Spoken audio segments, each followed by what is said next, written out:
Bem-vindos ao canal Fabricar, um canal totalmente dedicado à arte da cerveja artesanal caseira. Hoje vamos falar sobre as dúvidas dos alunos do curso de cerveja artesanal e como é o meu método onde eu preparo as respostas mais adequadas a eles. Da mesma forma que você vai ver aqui neste vídeo de hoje, é como eu gosto de transferir o meu conhecimento, de responder aos meus alunos.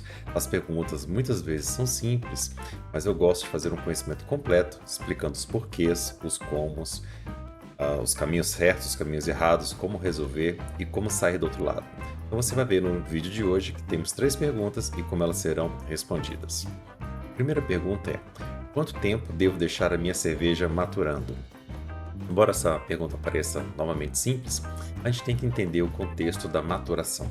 O contexto da maturação, ela envolve pelo menos 3 elementos. A questão dos subcompostos ruins da fermentação, que devem ser resolvidos, processados pela levedura e limpos da cerveja. A questão do arredondamento do sabor, de sair daquela condição de cerveja verde para uma cerveja adequada ao paladar, ou uma evolução sensorial. E a questão da clarificação, ou seja, deixar a nossa cerveja translúcida. Vamos ver esses 3 aspectos da maturação. O primeiro deles é a questão de subcompostos ruins da fermentação. É um problema que afeta mais as lagers do que as ales. Isso acontece geralmente por conta da própria temperatura de fermentação. Quanto mais baixa a temperatura de fermentação, mais difícil é para as leveduras acabarem fazendo a fermentação e mais difícil é para as leveduras corrigirem os subcompostos. Uma temperatura mais alta, que é comum às ales, ela faz isso numa velocidade muito alta. Então esse tipo de problema ele quase não aparece nesses estilos de cerveja. Os subcompostos mais comuns, tidos como defeitos de final de fermentação, são os 3 seguintes. O primeiro deles é o diacetil. O diacetil é aquele aroma de manteiga de cinema ou mesmo rançoso. E esse aroma ele é processado ali pela levedura no final da fermentação. Ela consegue converter o diacetil em outros elementos que vão ser reabsorvidos ali pela própria levedura como uma fonte de energia, acabando ali o processo fermentativo. O segundo deles é o acetaldeído. O acetaldeído é um éster com sabor ou aroma de maçã verde. Ele também é processado pela levedura no final da fermentação. O terceiro e último são os sulfetos de hidrogênio e outros compostos à base de enxofre. Eles podem ter aromas extremamente desagradáveis, que vão desde ovo podre até aroma de vômito, uma coisa muito estragada, muito ruim. E esse ele já não é processado pela levedura, mas ele é volatilizado ali com a saída do CO2 no final da fermentação. A melhor forma de você saber se a cerveja após o processo fermentativo precisa de uma correção desses 3 tipos é você fazer o teste do micro-ondas. Esse teste consiste em você pegar uma amostra ali de 50 a 100 ml da tua cerveja, colocar no micro-ondas ali por 10 a 20 segundos, ela vai esquentar, vai sair ali daquela temperatura baixa e vai ficar morna, e aí imediatamente você aproxima ela do seu nariz e tenta encontrar esses aromas. Se a sua cerveja tiver um desses 3 defeitos, vai ficar muito evidente de encontrar eles no aroma. Você precisa confiar no seu sensorial, no seu nariz, para fazer esse tipo de análise. Assim, se você encontra algum desses 3 tipos de defeitos, você pode fazer o tal do descanso de acetil para fazer com que as leveduras processem esses defeitos ou mesmo acabem volatilizando eles. Para fazer isso, é necessário que dentro do seu fermentador ainda tenha contato com a levedura. Então você não pode ter purgado toda a levedura, você pode ter purgado até boa parte dela, mas é necessário que tenha um pouco de levedura lá e que essa levedura seja ressuspendida para que isso aconteça de maneira mais rápida. Se você não quer ressuspender a sua levedura para não sujar a sua cerveja, às vezes apenas subindo a temperatura ali por 2 até 4 dias, entre 18 para as lagers e até 22 graus para as ales, vai ser suficiente para que a levedura faça esse processamento. Se passar desse tempo ainda não tiver processado esses defeitos, aí sim você vai precisar ressuspender a levedura para que ela aconteça. É importante saber que para esse tipo de correção, zinco é um dos nutrientes cofatores extremamente importantes para a levedura conseguir reabsorver esses elementos. Então, uma das formas de você suprir esse zinco é adicionar um pouco de zinco quelado ali neste momento, se está com defeito, apenas se está com defeito, como um remédio e não como uma obrigação de fazer isso sempre. ou mesmo um pouco de nutriente de levedura, como Saccharomyces, Superfood e outros tantos, tá? Existe também a questão da enzima Maturex, uma enzima comercial que ajuda nesse processo de maturação, especialmente nos problemas de diacetil, encurtando aí essa fase de maturação das cervejas lagers. Você pode usar isso também como uma medida alternativa, principalmente se você já está numa produção de maior capacidade, onde o tempo para você vai ser muito importante. O segundo fator é relacionado ao arredondamento do sabor.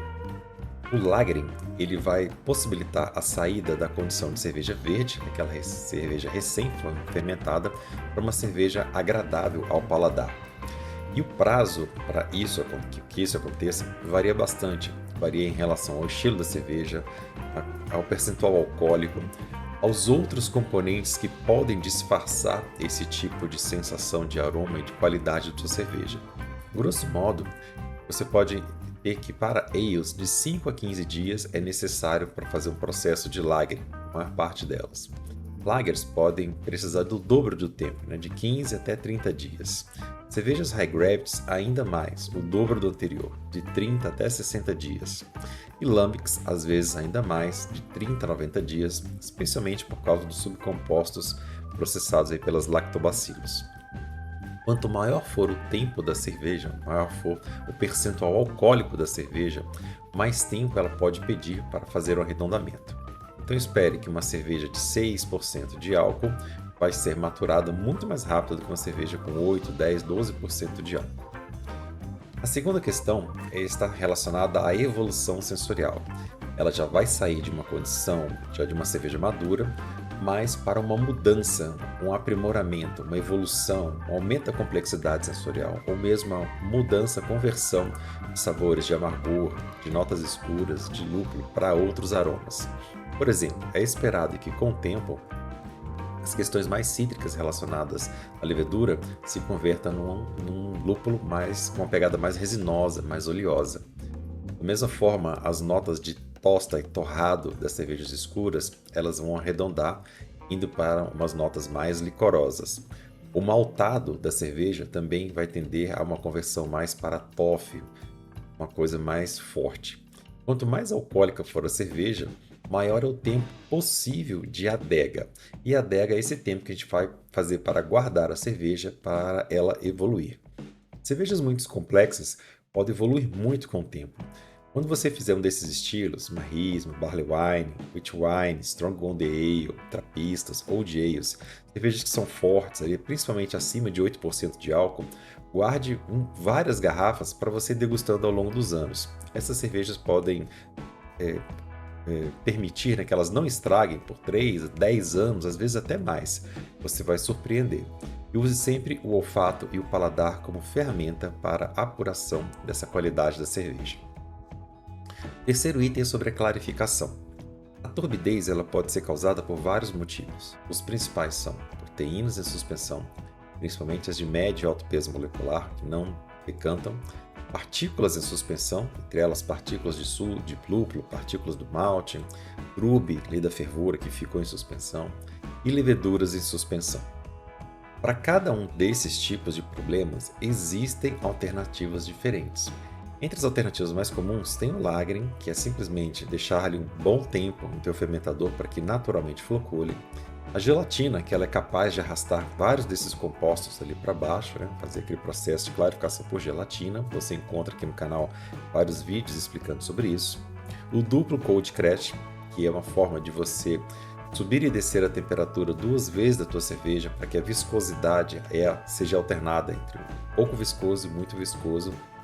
Aquela mesma técnica, a mesma ideia que a gente tem de mel, O mel aquecido flui muito mais, o mel frio tem mais dificuldade de fluidez. Então, quando a cerveja está mais quente, a velocidade de precipitação é maior do que quando ela está muito fria. Então, você fazer esse duplo cold crash acelera esse processo de clarificação. Também tem vídeo no canal sobre isso. Ácido tânico, também tem vídeo no canal, já é a adição de um elemento que vai fazer aí principalmente a parte proteica e polifenóis, vai se juntar a eles e fazer flocular, clarificando a tua cerveja. E por último, a filtragem. Filtragem é passar por um elemento filtrante que vai segurar essas partículas de suspensão. Só que a filtragem geralmente também tira um pouco de sabor da cerveja, Essa daí seria a última das alternativas.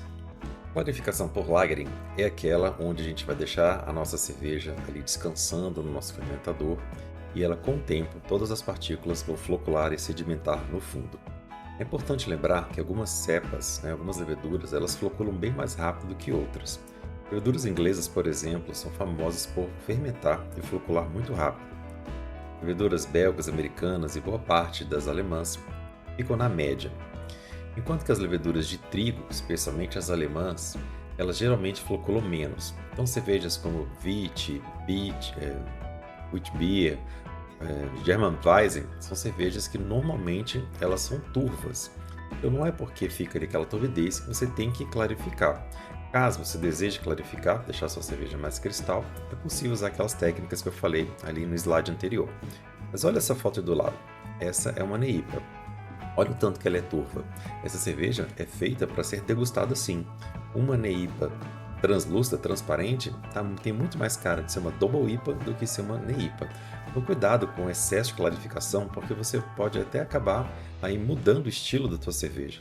Não é porque ela está turva que ela está errada. Dependendo do estilo, turva é que é o jeito correto. Em relação ao tempo de lagering, dois fatores são bastante importantes. O primeiro deles é a temperatura. Quanto mais alta é a temperatura, menos viscoso é aquele meio. Então a cerveja, quando está numa temperatura mais alta, é mais fácil dela flocular as partículas. Se você faz uma temperatura muito baixa, ali 0 graus, por exemplo, -1, -2, a viscosidade torna-se maior. Semelhante ao mel, quando o mel está muito frio, que não sai da garrafa. Então as partículas não conseguem precipitar ali se a temperatura está muito baixa. Então o jeito melhor de você fazer uma clarificação é uma queda contínua e lenta da temperatura. Se você tem um TIC, algum controlador que programe, você pode fazer uma queda de 1 grau por dia. Se você não tem, você pode, por exemplo, terminou ali a 20 graus, por exemplo, da fermentação, baixa para 15, deixa 3 dias, baixa para 10, deixa mais 3 dias, baixa para 5 e deixa lá mais uns 8 dias, até o tempo de clarificar. Ok? Descer a temperatura lentamente é melhor do que descer de uma vez. E lembre-se, quanto maior for a FG da tua cerveja e mais alcoólica, mais demorada é a clarificação. Vamos para a segunda pergunta. Devo investir em oxigênio puro para fazer fermentação? Então vamos lá. Quais são as funções do oxigênio na produção de cerveja artesanal? Um deles, o oxigênio, ele aumenta o rendimento energético na fase aeróbica, na multiplicação celular. Então lá no comecinho da tua fermentação, quanto mais oxigênio disponível tiver, maior vai ser a quantidade de levedura que você vai produzir. Isso pode ser benéfico principalmente para estilos como High Gravities, Lagers, cervejas que têm que ter uma fermentação bastante limpa, como cervejas americanas, cervejas de difícil fermentação e por aí vai. Por outro lado, logo após essa multiplicação celular, é desnecessário o oxigênio. Pelo contrário, o oxigênio atrapalharia ali.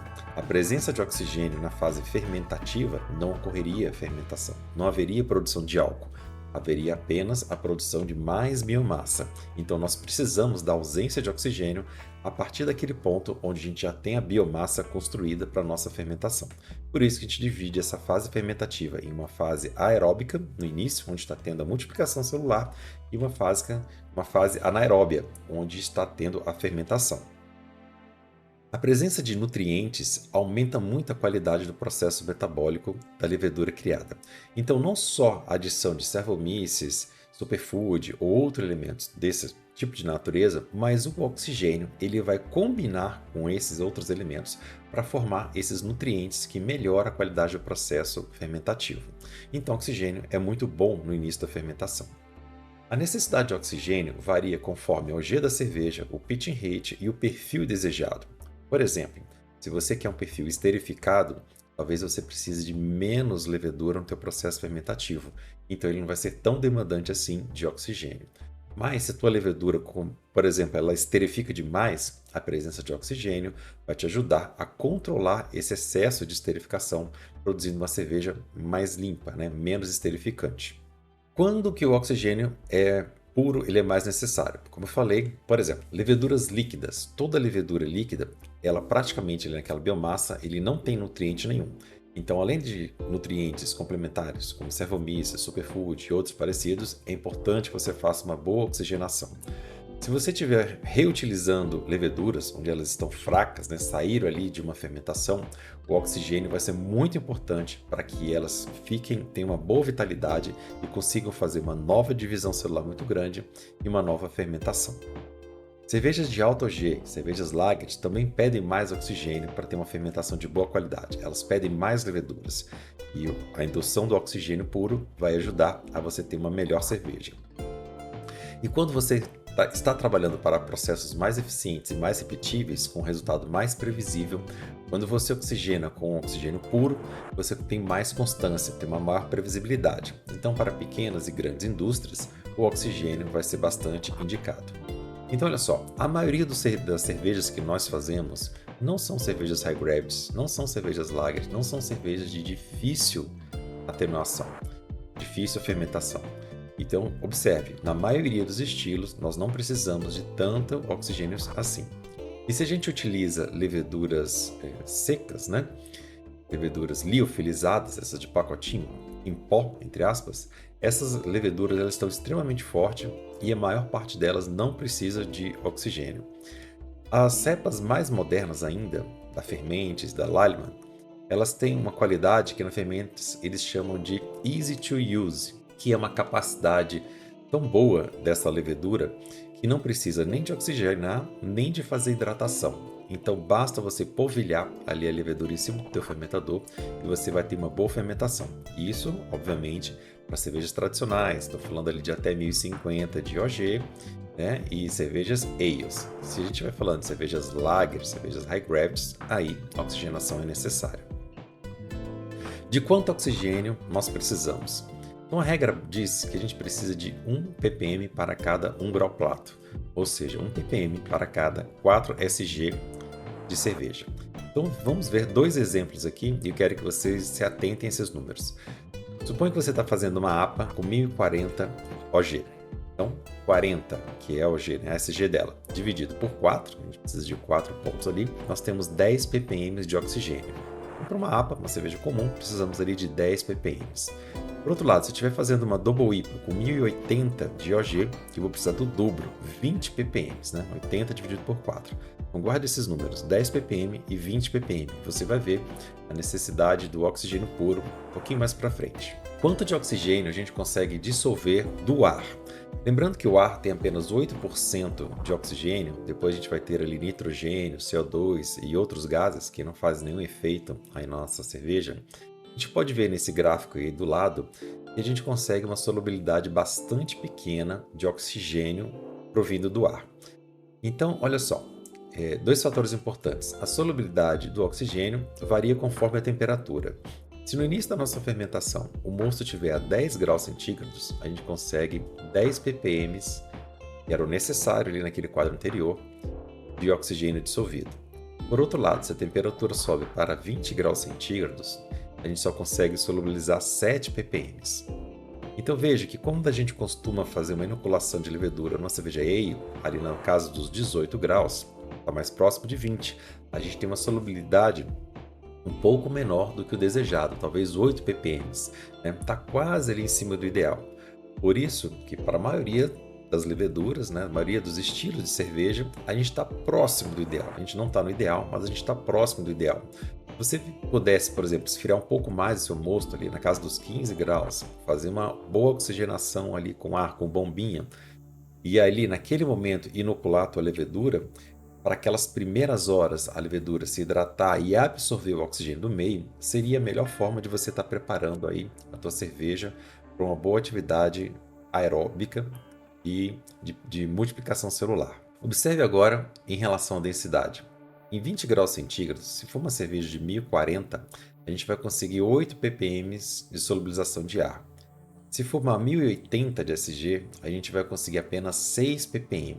Então, conforme a densidade, a gente também tem aí um problema de solubilidade. Quanto maior for a densidade, mais oxigênio a gente precisa e menos oxigênio a gente consegue solubilizar naquele meio, no mosto. Então veja que para cervejas high gravity a gente pode ter um problema. Agora a gente já está bastante distante da necessidade de oxigênio. O ideal seria 10, a gente está em 6. Então vamos ver, a gente precisava de 20, na verdade, né? Estamos em 6. Vamos ver mais para frente algumas formas de a gente tentar resolver esse problema. E se a gente estivesse usando oxigênio puro ao invés de oxigênio do ar? Com oxigênio puro, a gente vai conseguir uma taxa de aproximadamente 4,5 vezes de maior solubilidade. Então, para os mesmos exemplos anteriores, a gente teria ali 45 ppm de oxigênio dissolvido, né? Poderia chegar até nesse nível numa OG de 1050 em 10 graus centígrados, 38 ppm para 20 graus centígrados, né? Bastante mais do que a gente precisa.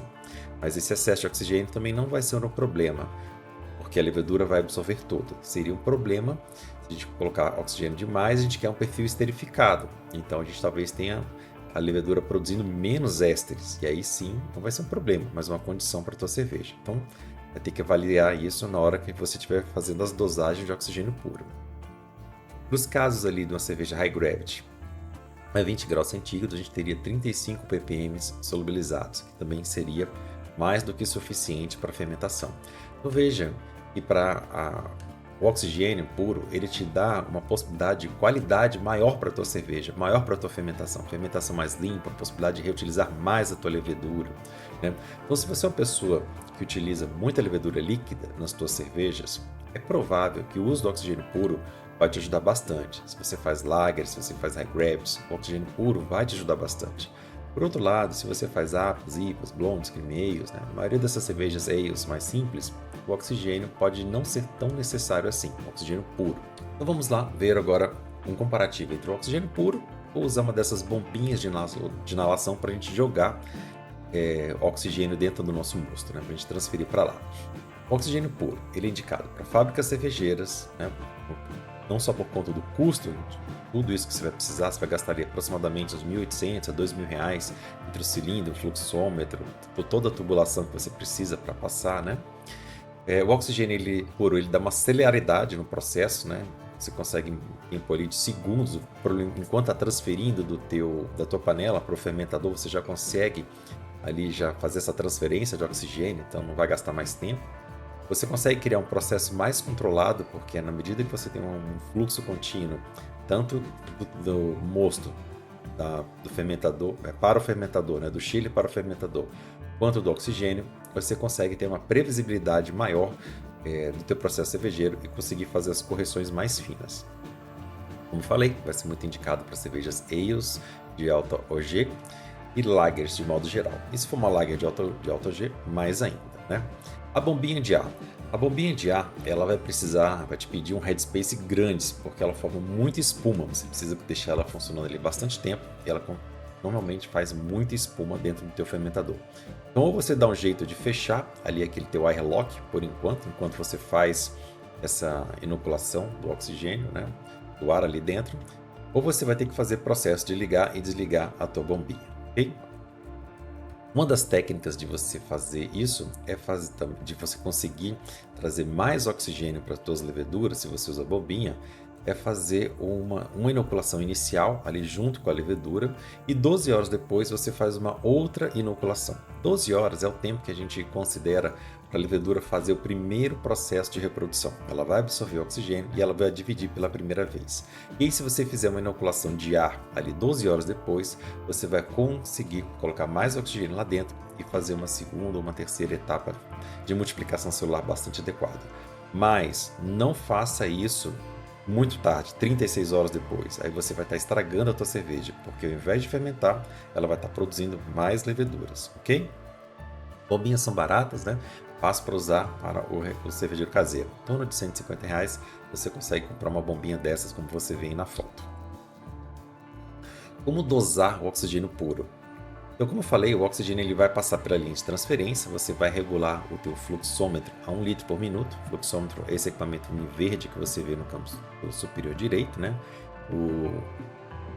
O reloginho redondo ele vai medir o tanto de oxigênio que tem no cilindro e aquele medidor ali vertical é onde você vai regular o fluxo do oxigênio.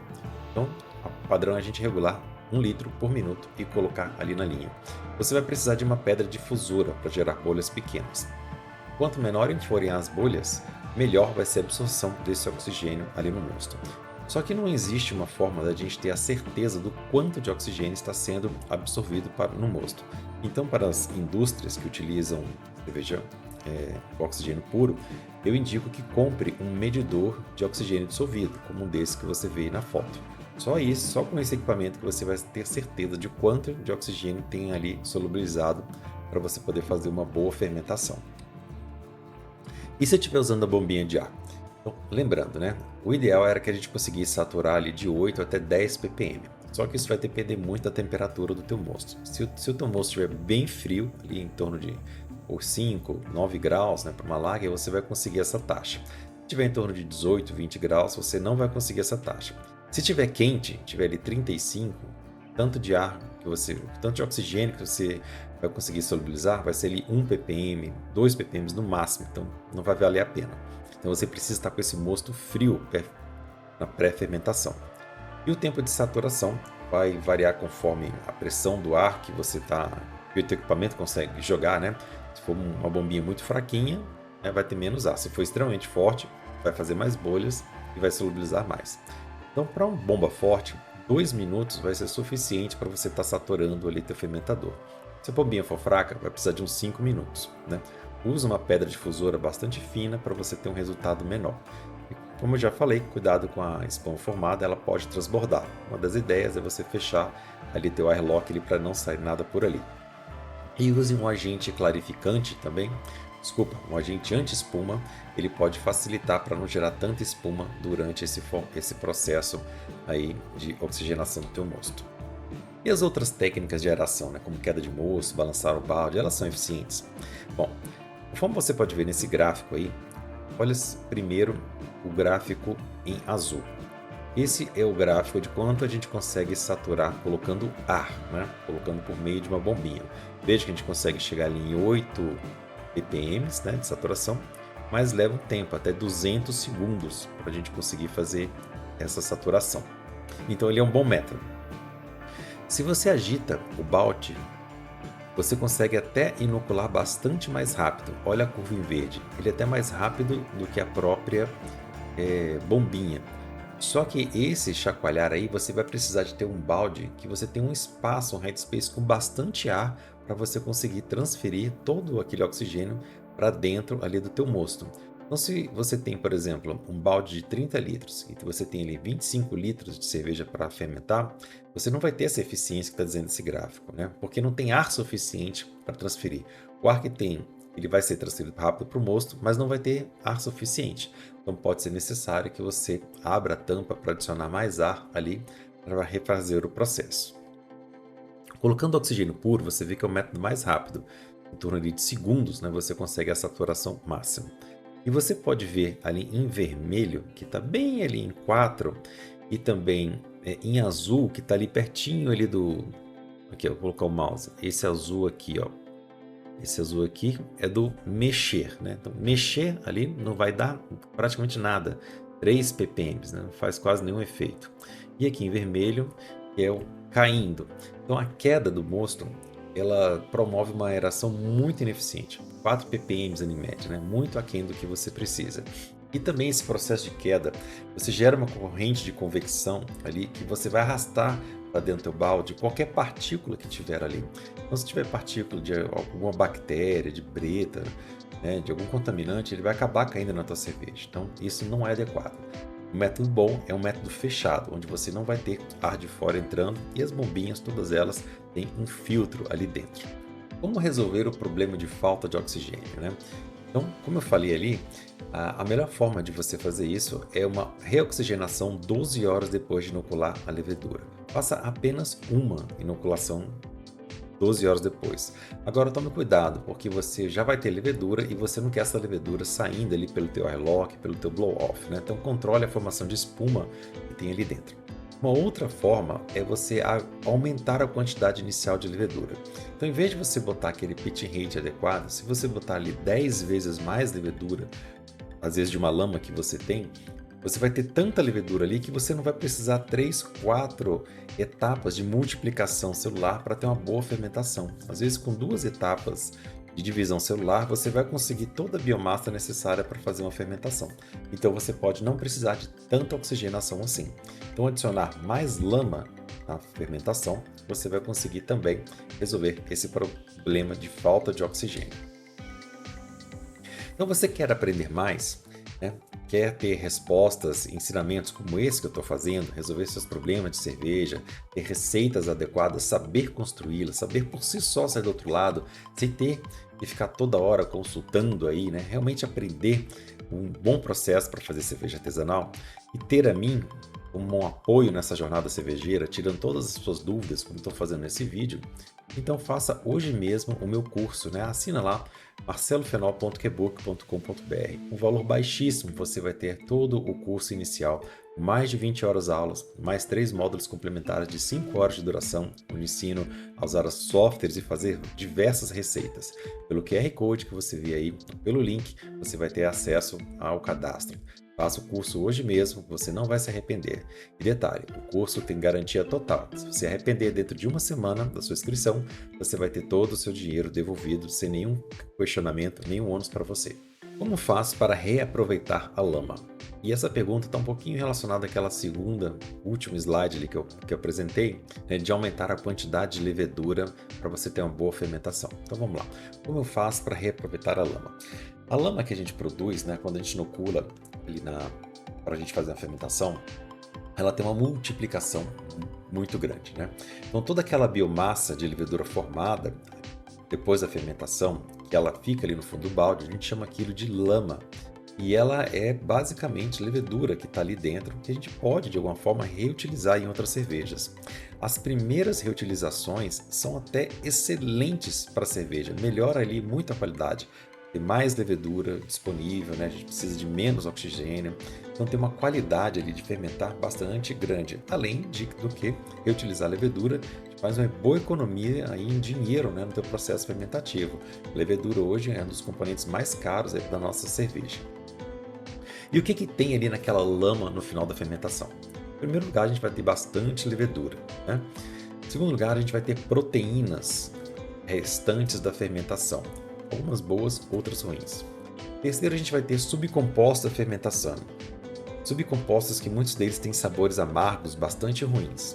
Depois a gente vai ter trube, que é da levedura, que foi arrastada ali para o fundo. E também a gente pode ter lúpulo, né? Principalmente se a gente fez um dry hopping. E aí a gente vai ter aquela lama, não dessa cor que você está vendo aí, mas uma mistura dessa cor com verde, demonstrando que tem bastante matéria vegetal misturada com a levedura. E no final da fermentação, como é que está a saúde da levedura?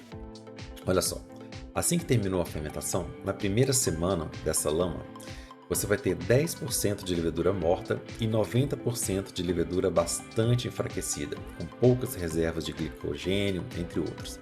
Uma levedura muito fraquinha, que vai precisar de oxigênio, que vai precisar de nutrientes, vai precisar de zinco para conseguir ter uma boa fermentabilidade. Entre uma semana e um mês, você vai ter 50% de levedura morta e 50% de levedura enfraquecida. Ainda você consegue fazer aí um processo de melhoria da qualidade dela para reutilizar. Entre 1 e 3 meses, você já vai ter 90% de levedura morta e 10% de levedura enfraquecida. Ainda dá para pegar essa levedura e rejuvenescer ela? Sim, ainda é possível, mas dá mais trabalho. E no quarto, entre 1 mês e 1 ano de levedura. Tem ali um balde fermentador, ou você está falando da levedura que está dentro de uma garrafa. Então você vai ter ali 99,9999% de levedura morta e você vai ter traços de levedura enfraquecida. Algumas leveduras que ainda por um processo, né, de colheita, de drag, de starters ali em múltiplos estágios, você às vezes ainda consegue pegar aquela levedura e trazer a vida dela, multiplicar e reutilizar essa levedura. Obviamente um processo muito mais complexo. Quais são as formas da gente coletar a levedura? Então a gente tem duas situações. Uma situação que é menos comum na maioria dos nossos colegas cervejeiros, que é o fermentador cônico. Aquele que tem um formato assim e tem duas torneiras, né? Uma torneira lá no fundo, que é uma torneira onde a gente consegue ali abrir e fazer uma coleta. Então se você tem esse tipo de fermentador e quer reutilizar a tua levedura, você tem que coletar parte dessa levedura, pelo menos, se não toda, antes do dry hopping. né? Porque você vai ter uma levedura muito mais limpa, diferente dessa que você está vendo aí na foto, que está uma levedura bastante suja, com bastante traços ali de lúpulo, né? De matéria verde. Nessa coleta, você descarta o primeiro terço que você coletou, porque é uma levedura, ali além de ter muito trube proteico, é uma levedura que ela floculou muito rápido, né? Ela fermentou muito rápido e floculou. Não é uma levedura de boa qualidade. Descarta aquilo lá, joga fora. Depois você vai coletar o 1/3 intermediário. Essa é a melhor levedura que você tem ali. Essa que você deve guardar para reutilizar. E o restante, aquele 1/3 superior, também não é uma boa levedura. É uma levedura pouco floculante, fica muito tempo em suspensão, fermentando. Ela não é a boa. Tenua demais, essa também deve ser descartada. Então pegue aquela faixa de 1/3 intermediário. Se você tem um fermentador do tipo balde ou similar, né, você vai ter que coletar toda a levedura, colocar ela dentro de uma garrafa PET, ali mais ou menos usando 1/3 até metade da garrafa PET, então precisa ser uma PET grande, né, 1,5 litro, 2 litros, e você vai ter que fazer um processo chamado lavagem, onde você vai conseguir fazer uma decantação, né, do trube, das leveduras ruins, e aí você vai conseguir descartar 1/3 superior e ficar com o terço intermediário. O processo de lavagem tem vídeo no meu canal que fala sobre isso, tá? Só pesquisar lavagem de levedura que você vai achar. E o que fazer após a coleta da lama, né? Após a coleta da lama, como eu falei, a levedura está muito sofrida ali, está com pouca energia. Então, o mínimo que você precisa dar para ela é algum tipo de nutriente para trazer ela a saúde para ela. O principal alimento que ela precisa ter é o zinco, né? E você pode adicionar zinco quelado, sulfato de zinco, cloreto de zinco, qualquer um desses sais que contenha zinco, na razão de 0,1 grama para 1 litro de lama. Então é bem pouquinho. E quando eu falo 1 litro de lama, é 1 litro de tudo, tá? Um sobrenadante, tudo ali. Não se preocupe com isso. É bem pouquinho. Basta salpicar, não exagere. Se você não tiver um desses elementos de zinco, adicione superfood, servomices, qualquer um desses elementos que vão ser ainda melhores para a conservação da tua levedura. E você vai guardar na geladeira, né? Ali é mais ou menos 5 graus centígrados. E, de preferência, usa dentro dos 5 dias após essa coleta. Lembra do slide anterior? Quanto mais tempo passa, mais levedura morre. Se você conseguir guardar pouco tempo, você vai conseguir usar essa levedura sem ter que fazer nenhum tipo de processo. Se você quiser usar ela daqui a um mês ou mais para frente, então você vai precisar fazer um starter regenerativo para poder fazer essa guarda. E esse start você tem que fazer logo após a sua coleta, onde a levedura está muito fraquinha. Você não vai guardar ela fraquinha para fazer esse starter depois. Você vai fazer o starter agora e aí você vai guardar a sua levedura. Então como é que você faz aí um starter regenerativo? Vai colocar no Erlenmeyer para agitar 250 ml de água, 50 gramas de DME, 0,1 grama de nutriente para cada 20 litros de mosto. E vai deixar isso agitando de 24 a 48 horas. Se você faz levas maiores, faz um proporcional a isso daí que vai dar certo. Depois de 48 horas, aí sim você desliga e deixa decantar o máximo possível sobrenadante, igual você vê aí, para você ter a tua levedura a ser utilizada. Quando você for utilizar essa levedura, você descarta esse sobrenadante. Esse sobrenadante tem um gosto muito ruim, tá? Vários compostos são colocados ali que não são bons para a tua cerveja. Descarta toda essa parte líquida que você vê acima, né, marrom escura, e coloque na tua cerveja apenas a parte de baixo.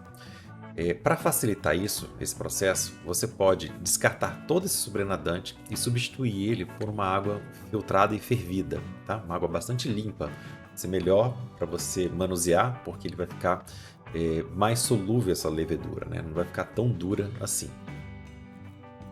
E quanto de levedura eu tenho que usar? Então vamos fazer uma conta rápida aqui, ó. Uma levedura compactada, como essa que você viu ali do slide anterior, em cada ml tem aproximadamente 4 bilhões de células. Se a levedura não estiver compactada, estiver misturada ali com aquele líquido, 1 ml vai ter 1 bilhão de células. E aí você precisa usar uma calculadora, como do BioSfriend, nesse link que você vê aqui abaixo, ó, olha aqui o link aqui, ó, para calcular o tanto que você vai precisar. Então vamos pensar, por exemplo, umas 20 litros, né, que a gente vai fermentar, ok? Numa OG de 1050. E aqui você vai selecionar qual é o fator multiplicador relacionado ao estilo. Então, para uma cerveja Ale, você vai usar 0,75. Se você for fazer uma Ale High Gravity, você vai usar 1. Se você fizer uma Lager, você vai usar 1,25. Abrindo aqui essa caixinha, você vai ter as opções de acordo com o estilo. Aqui você seleciona Slur, que é lama. Aqui você vai colocar o quanto que você acha que vai precisar de lama para fazer a tua cerveja e você vai comparar aqui embaixo que eu já vou falar. Neste último quadradinho você vai colocar a densidade. Então 4 se você for usar somente a lama compactada ou 1 se você usar a mistura de lama com a água, com algum sobrenadante que você tem ali dentro. Te recomendo você usar apenas a lama compactada. Se você colocar, descartando aquele sobrenadante. Se você coloca água ali, como falei anteriormente, você vai usar o número 1 para misturar ali com a água para facilitar a tirada. Aqui, ó, nessa caixinha a gente tem 4. E agora você vai colocar aqui valores de quantidade e pressionar o botão Update. Quando você pressionar o Update, primeiro ele vai marcar o tanto de células que precisa para aquela fermentação.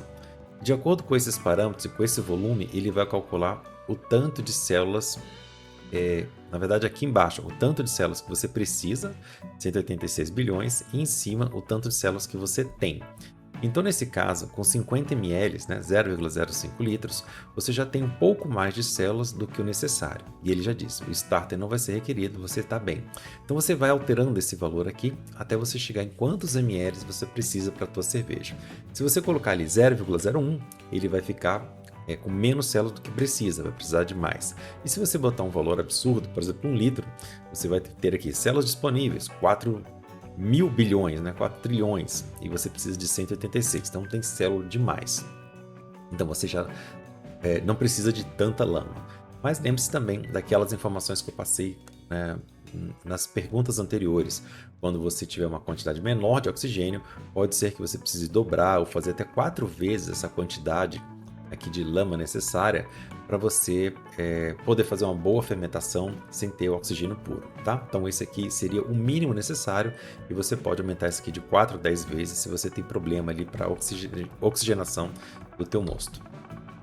Meus amigos, o vídeo de hoje era isso. Se você gostou, inscreva-se no nosso canal, ative as notificações e conheça o meu curso marcelofenol.kbook.com.br, um lugar que você vai ter esse tipo de linguagem, esse tipo de apoio para você aprender de verdade a fazer cerveja e não só perguntas simples do tipo, eu faço assim, faço assado, faz isso, entendeu?